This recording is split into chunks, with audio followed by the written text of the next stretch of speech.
watching Power News. Well, in today's episode, we're discussing Maharashtra's power scenario. You know, the theft in some of the circle, like Bhivandi, like Bandu, you know, it's up to 25-30%. Why can't authorities act now? We have modern gadgets. I was invited by Kentucky utility company to see how much power is leaked out or theft affects their supply. And the utility company showed us in the state of Kentucky in America, only 3-4% is the power loss. Here it is 30%. Let's not worry about any other aspect, but first plug the leakage and theft, which is always with connivance of consumers first and then the officers. Regarding reducing the theft, I'll tell you the major, if you see the segment of the consumer, the major segment is in the range of about 10 kilowatt and above. That is the major segment where the consumption of power is there. Now, and that number is not very large. So basically, one has to prioritize. I mean, if you think of doing these improvements across the city, sometimes it may be difficult.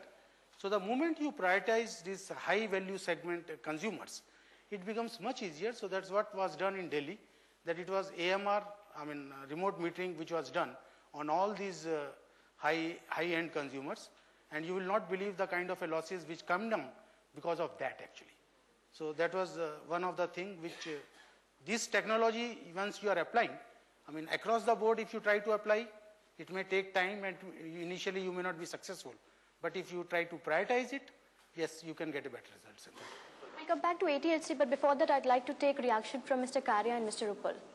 I will take the example of Surat, where it has got the lowest T&D losses in the entire country. Why? Because 99.5% of the distribution network is underground cables. If you have underground cables, you cannot lose by way of theft. But the problem is that you have overhead bare transmission wires, which are very easy to tap and very easy to steal from.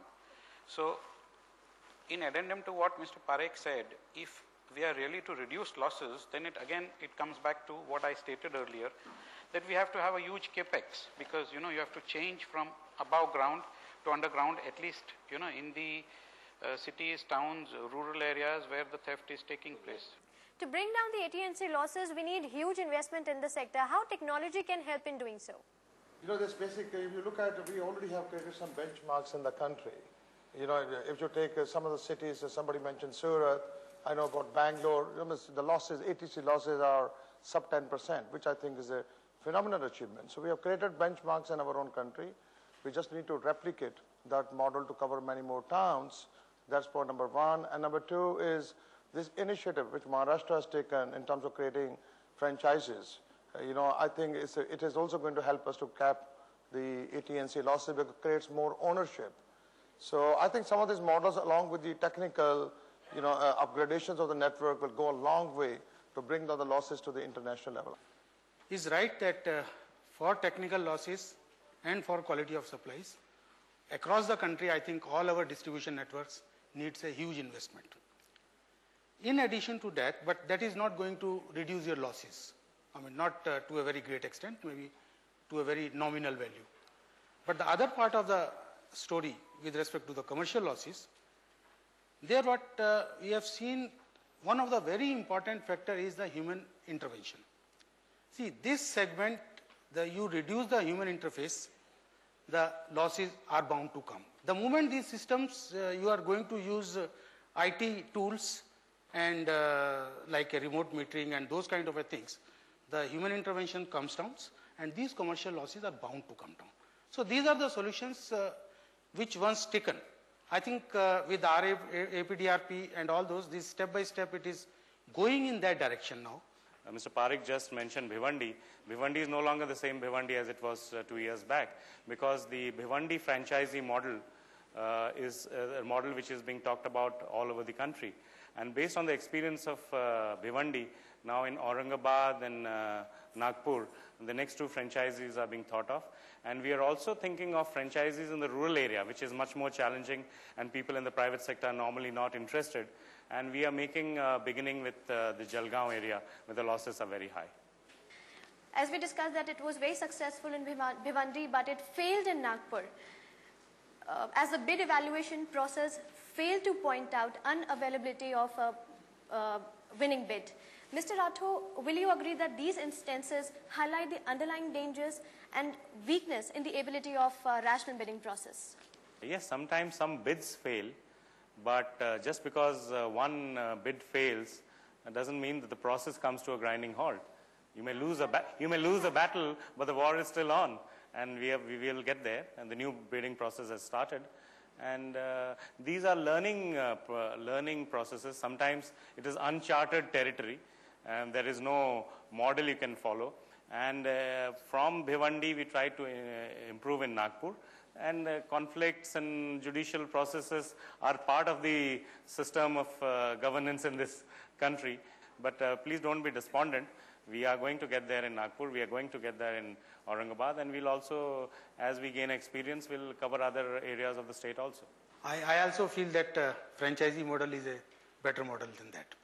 Because here the private entrepreneur has much more freedom to work as compared to the license itself. And the way Maharashtra is going, I think, starting from Bhiwandi, I think Maharashtra is the only state which is moving in that direction. No other state even has started anything in that. And it's a very good step, and I think it will go a long way to improve the system in this state. How important renewable energy is over here? Do you think that to some extent it can help us in improving the situation? Maharashtra is having a very huge agro waste available, what we have studied. And there is a lot of power plants of a small capacity starting from maybe 2 megawatt to 15 megawatt, that range, can come up at that end, which not only solves the problem of the village, but also supplements the generation in a way, because when the utility is supplying power to that end, there are huge losses, transmission losses itself at a LT level, which they incur. Now, if the generation is there at that level, which can be only possible for the small power plants, because their big power plants cannot survive. I think there is a big scope which will supplement the generation as well as supplement the distribution. It can be like a generation as well as distribution. This is a model which ministry has come up. We are trying in that model. I think that can help in a big way in that segment. In giving incentives to distributed generation, small generation in areas, remote areas of the grid, will be a great help. And as one of the measures, we are currently trying to persuade the regulator in Maharashtra as one of the incentives to make sure that there is no load shedding on those feeders which are through which the smaller, the non-conventional energy generators are planning to feed into the grid, feed the power into the grid. And I hope consumer activists like Mr. Shantanu Dixit will cooperate with us in this viewpoint. We'll continue this discussion, but after this short break. You keep watching Power News.